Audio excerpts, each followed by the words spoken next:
mau melaporkan? Saya kan sudah pensiun, jadi nggak. Pak, tapi kalau di Senin 3 November, Presiden Prabowo memanggil Menko Infrastruktur Agus Harimurti Yudhoyono, Dirut PT KAI Bobi Rashidin dan mantan Menteri Perhubungan Ignatius Jonan ke Istana Negara.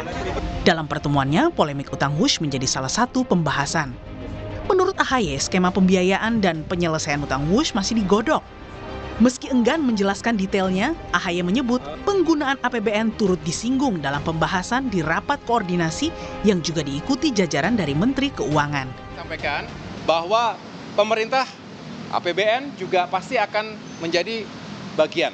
Tetapi untuk seperti secara spesifiknya nanti akan kami sampaikan pada kesempatan yang lain.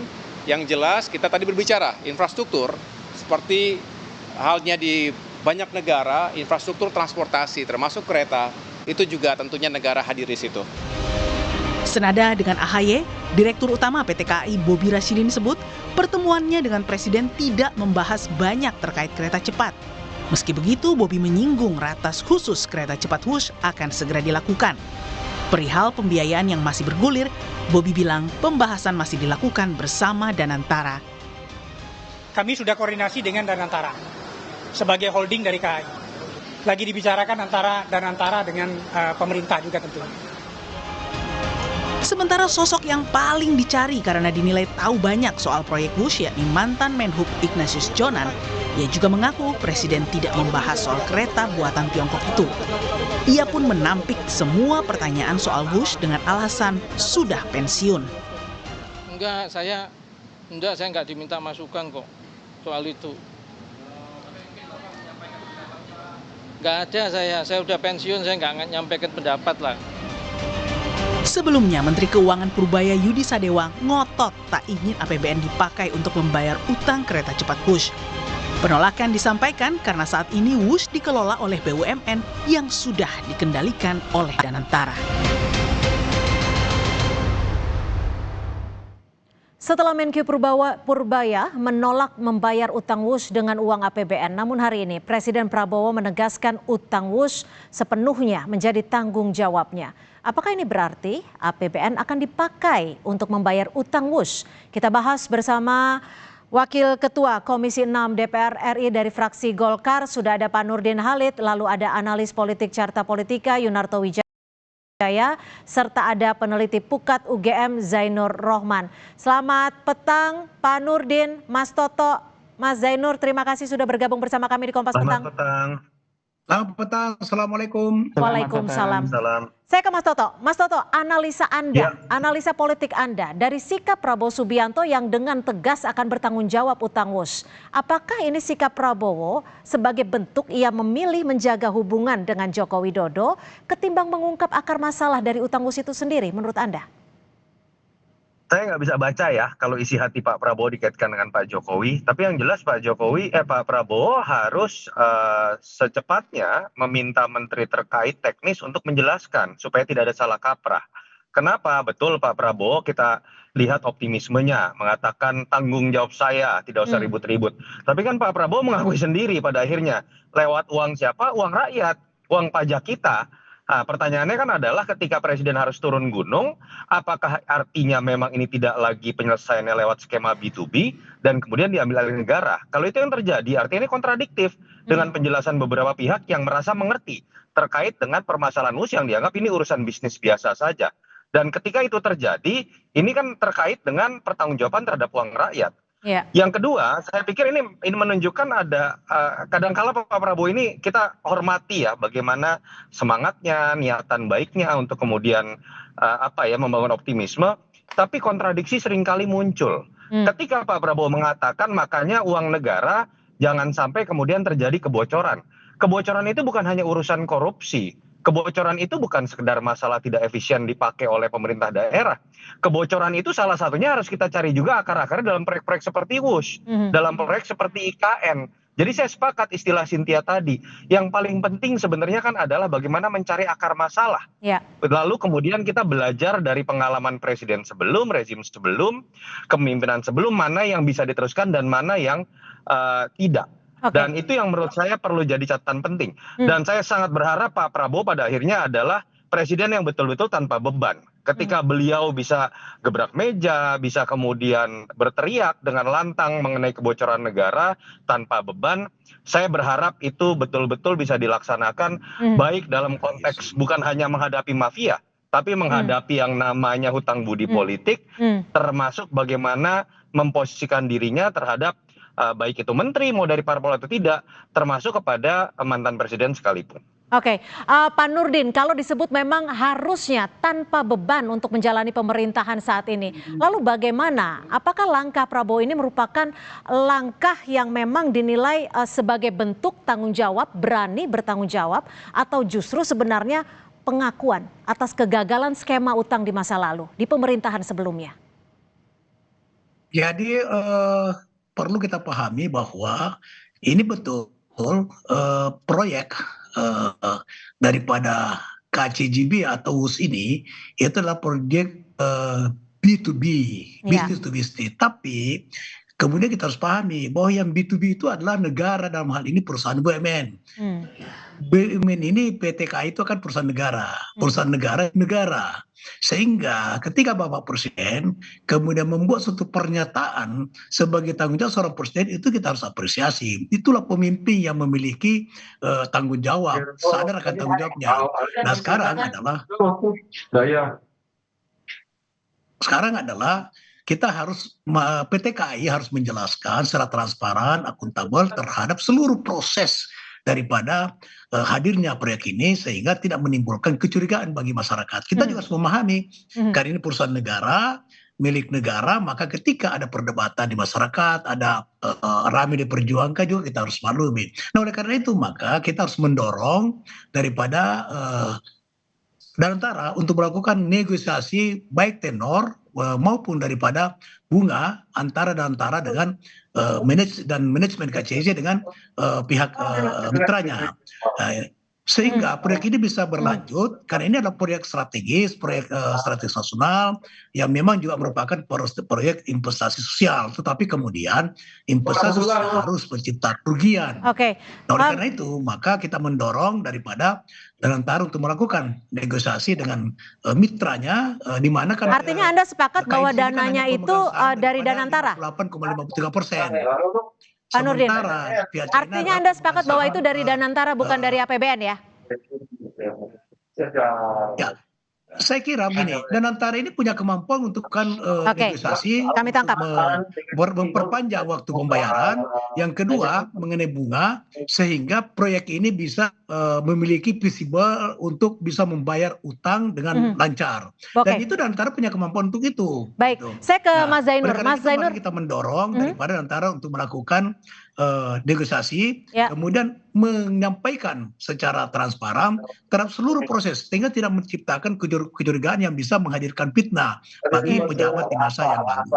Dan karena ini proyek suka tidak suka ini sudah berjalan negara, gitu, melalui BUMN gitu. Sehingga suka tidak suka ini harus dipelihara keberlanjutannya di samping menyangkut harga diri bangsa, karena tidak ada jalan kecuali negosiasi. Saya ke Mas Zainur. Mas Zainur, dalam bisnis itu pasti ada jalan keluar ketika ada negosiasi. Oke, Mas Zainur, jika memang nanti Pak Prabowo sudah menegaskan bahwa akan bertanggung jawab, lalu dengan apa yang skema yang sudah disiapkan saat ini, apakah artinya audit WUS masih terbuka untuk dilakukan dan mungkin wajib harus dilakukan? Tapi dijawabnya usai jeda. Tetap bersama kami di Kompas Petang.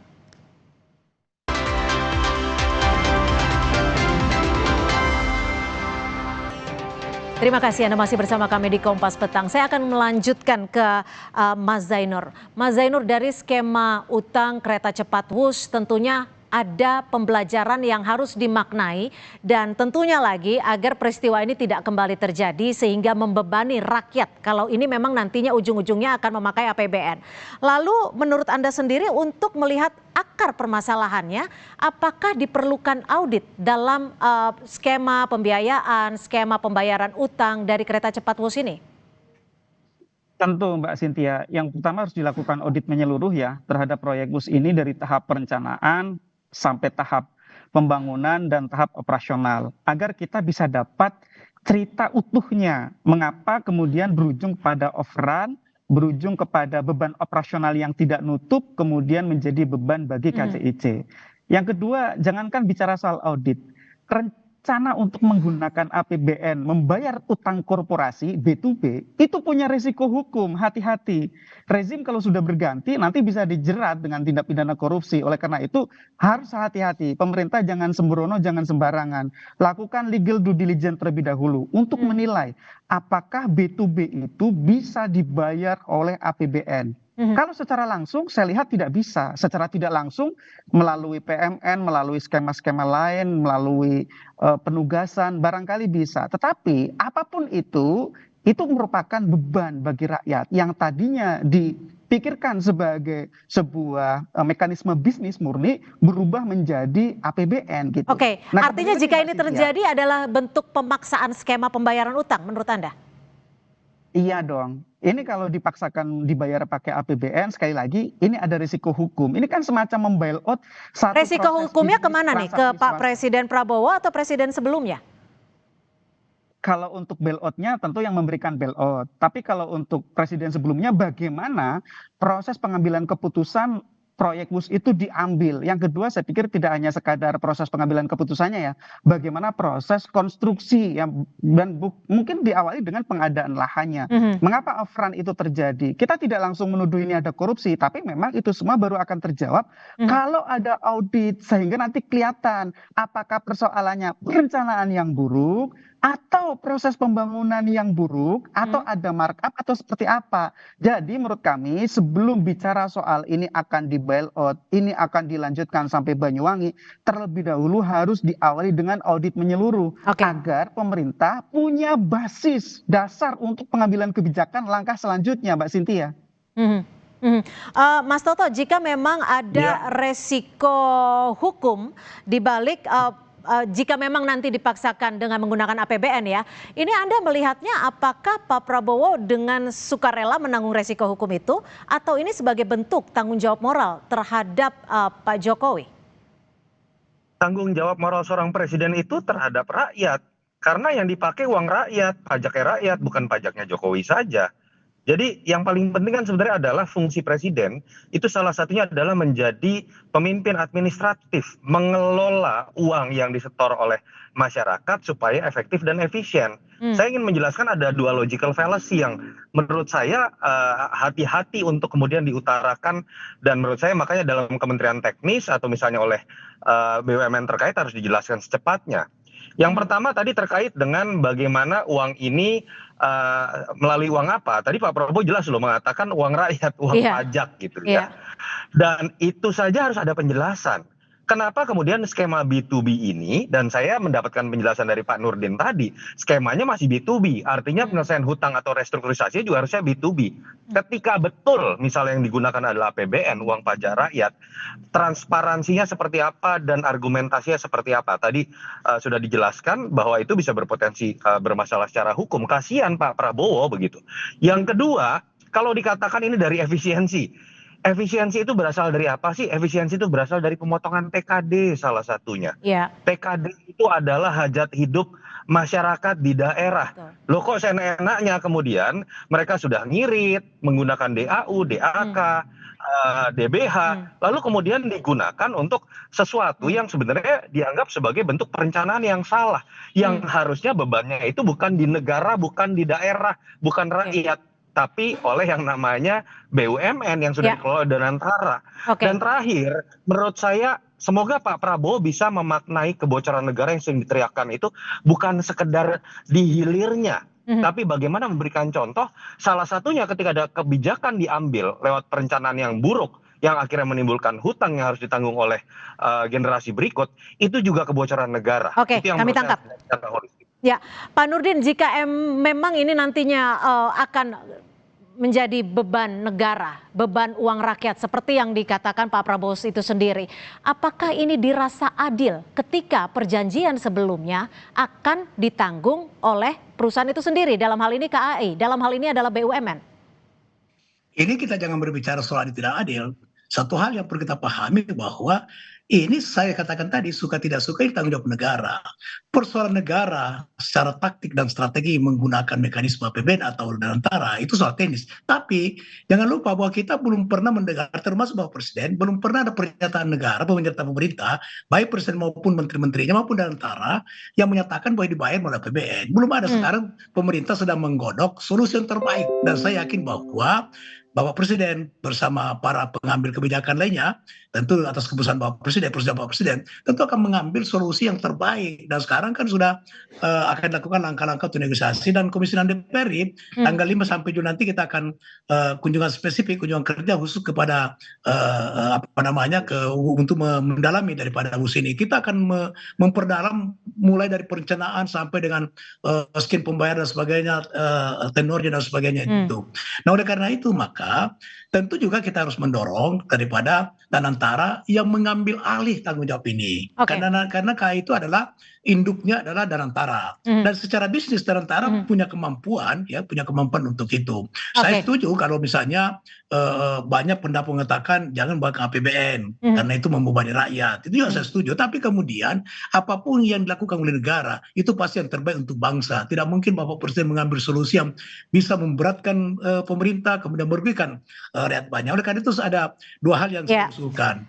Baik, jika memang tujuannya adalah silakan. Yang pertama negosiasi, yang kedua kita mendorong kerjasama antara BUMN, transportasi dan sektor swasta dalam pengelolaan kawasan transit oriented development. Ini untuk sekitar stasiun WUS untuk memperkuat ekosistem ekonomi baru, sehingga ada penyusunan peta jalan dan pemanfaatan aset dan peluang komersial di sepanjang jalur KCJB, mencakup pengembangan logistik berkaitan tinggi, pariwisata registrasi, serta digitalisasi dan transportasi. Sehingga dengan demikian tidak hanya pengembangannya mengandalkan hanya dari jual tiket dan sebagainya. Kami sudah tangkap dan memang betul itu untuk kepentingan publik. Tapi Mas Zainur, ketika memang nantinya akan ditetapkan pembayarannya akan menggunakan dana apa yang harus dilakukan pemerintah itu sendiri untuk membuat rakyat merasa adil dalam hal ini? Apakah harus ada pengumuman dulu dari KPK? Apakah hasil audit itu harus disampaikan secara nyata terlebih dahulu ke publik? Iya Mbak, bagi saya sangat penting bagi KPK untuk segera melakukan proses penyelidikan agar terang apakah ada tindak pidana atau tidak. Yang kedua, harus dilakukan audit secara menyeluruh. Siapa yang melakukan audit? Ya BPK-RI sebagai lembaga audit. Yang ketiga, pemerintah harus transparan di semua proses penyelesaian WUS ini. Kalau tidak transparan, lagi-lagi rakyat akan punya banyak prasangka, apalagi ada pernyataan dari Presiden teruskan sampai Banyuwangi. Jakarta Bandung saja sedemikian banyak menyisakan masalah, membebani utang bagi generasi selanjutnya sampai 60 tahun. Masa kita mau menambah masalah sepanjang Jakarta Banyuwangi begitu kan? Oke, jika memang audit diperlukan menurut Anda Mas Zainur, apakah BPK bisa melakukannya secara langsung atau harus menunggu perintah dari Presiden? Saran saya justru dari KPK. Ya, KPK jalankan proses penyelidikan sebagaimana KPK di kasus-kasus yang lain. KPK meminta kepada lembaga audit untuk melakukan audit sehingga KPK punya bahan, punya data untuk menentukan apakah telah terjadi tindak pidana atau tidak. Nah, sayangnya pertanyaannya adalah apakah kita bisa mempercayai KPK saat ini? Ini adalah ujian sejarah juga bagi KPK. Saya pikir KPK kalau dari sisi kemampuan, dari sisi ability sangat mampu. Yang jadi pertanyaan adalah ada willingness nggak? Ada kemauan tidak? Padahal kemauan itu yang terpenting. Yang sangat luas. Dan ini sekali lagi ini adalah ujian sejarah bagi KPK. Apakah KPK bisa berdiri secara independen ataukah KPK dipengaruhi oleh unsur-unsur politik? Baik, bisa ditangkap ujian sejarah bagi KPK. Tentunya untuk keadilan masyarakat itu sendiri. Terima kasih Mas Zainur Rohman, Pak Nurdin Halid, dan Mas Toto. Terima kasih sudah berbagi perspektif di Kompas Petang. Selamat sore. Terima kasih Cynthia, Mas Zainur.